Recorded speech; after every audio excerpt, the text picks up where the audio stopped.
Good evening, everybody, and welcome to tonight's rap session. I'm Ebony, and I'm here tonight. We're going to talk about two different things.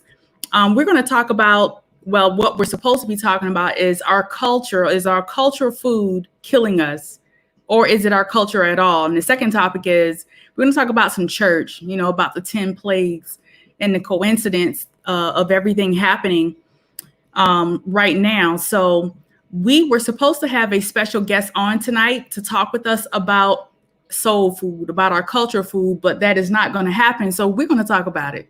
And first, I think soul food, man, I grew up in a soul food restaurant, in a barbecue restaurant. So soul food to me is nostalgic, and everything that is, for me, it was connected to church. It was connected to home.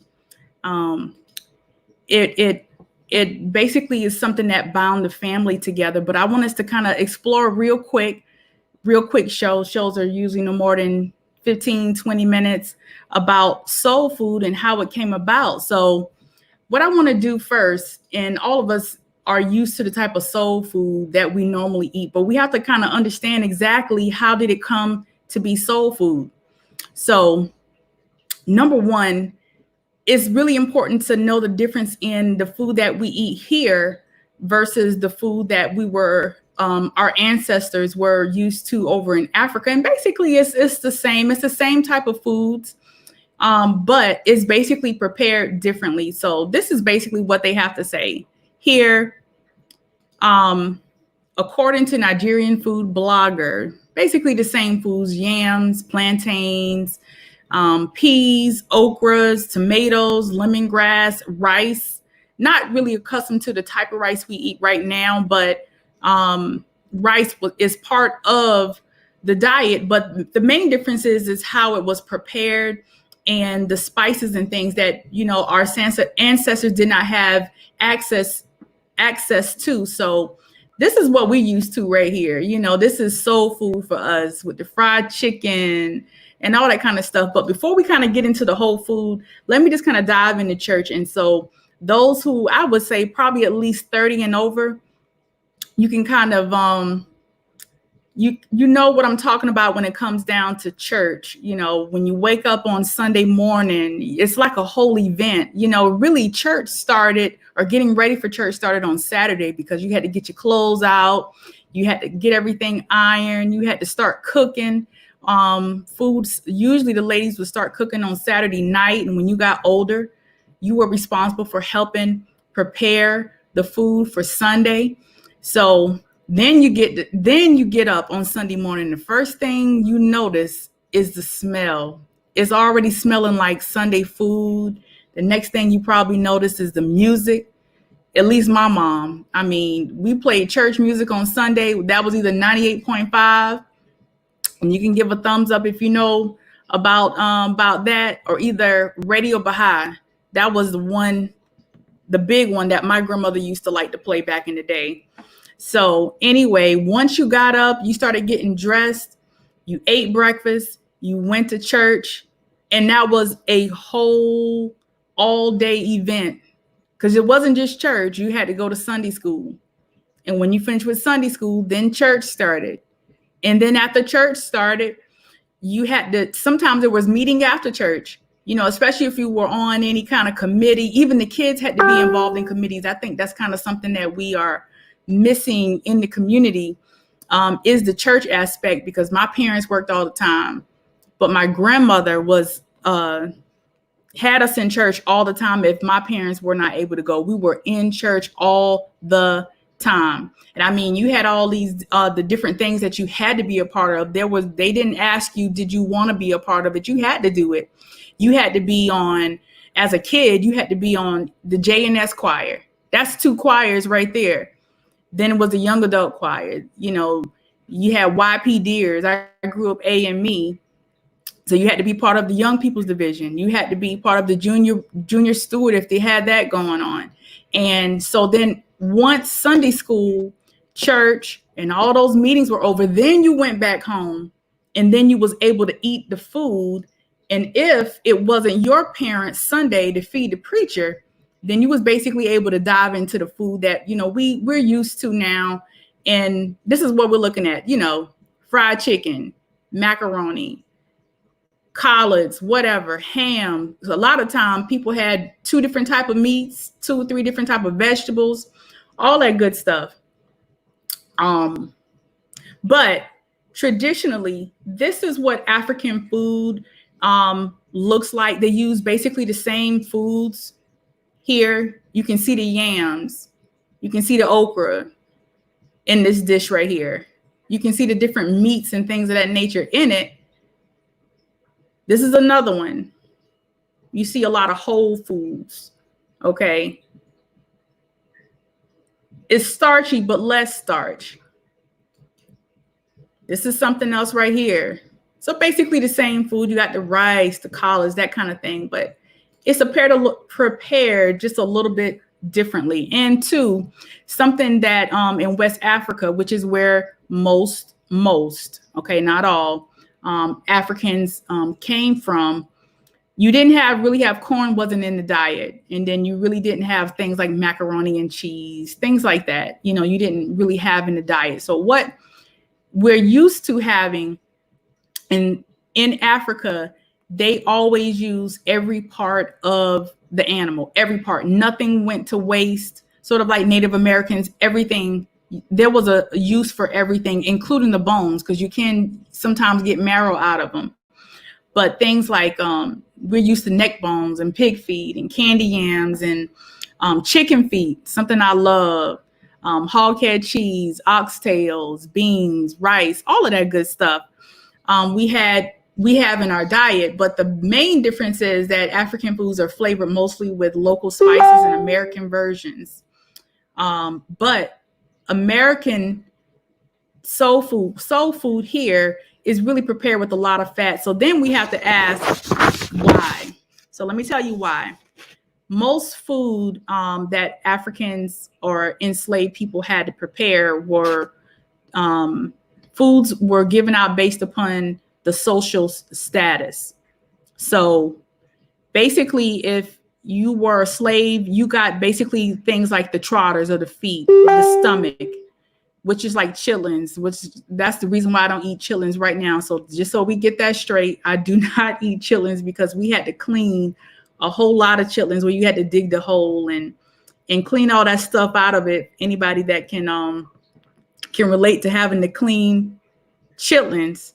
But anyway, let me just read a little something for you. It says enslaved people prepared food from the meat scraps of their owners' butchered livestock.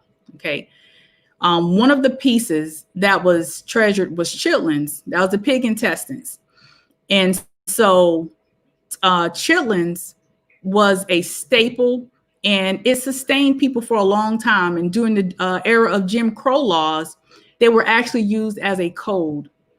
Black people basically, once they were freed and they kept cooking them, which really was an undesirable part, but it started catching on because white Americans, they wanted to taste it and they fell in love with it also. So anyway, whenever slaves became free, it became soul food after that.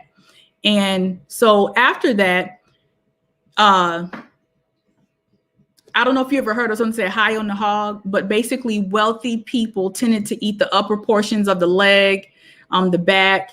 So that's why you hear high on the horse. That's where that term came from.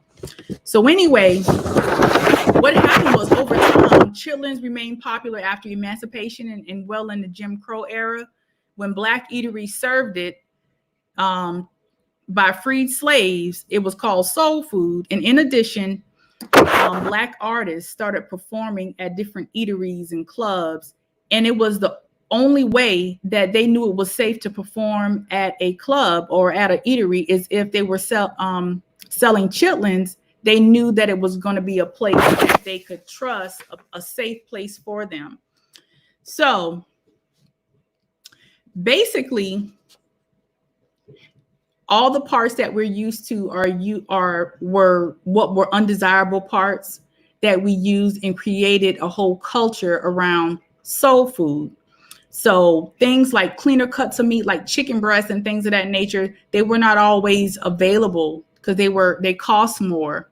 You know, especially if a person wasn't growing them, they were the most expensive parts of the chicken.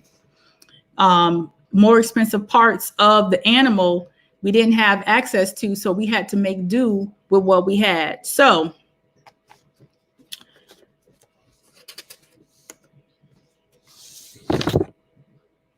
what we want to do here is that slave owners started paying attention to what they were cooking, and they started making $1 million establishments basically on the Black tradition and things that they cook. So Blacks were either not allowed to sell the cuisine, or they were not allowed or could not afford loans to open up a restaurant. And they were not able to sell to mainstream America because of discrimination.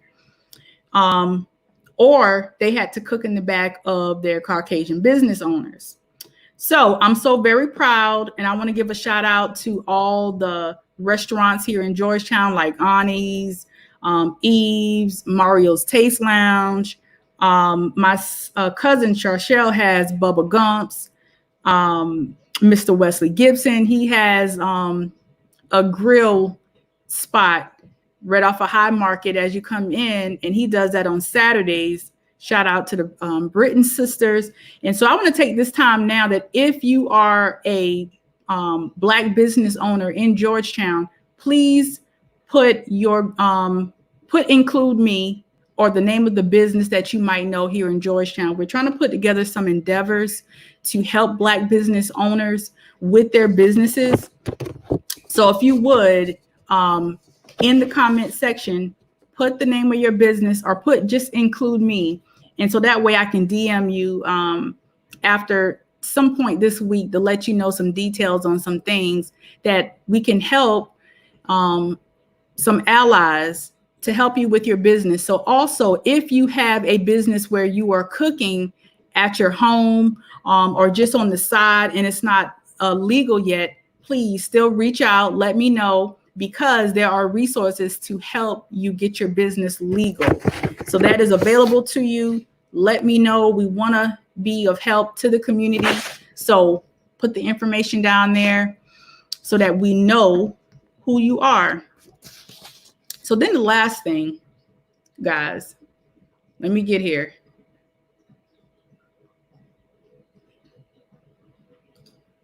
The last thing that we want to talk about is the COVID situation. Right now, I think we're at 500,000 people that are dead globally from the pandemic, and we're really only like 4-5 months into this thing solid. It's a big issue. If if our leaders don't get this together, then it could really cause us. The United States only makes up like 4% of the total world population.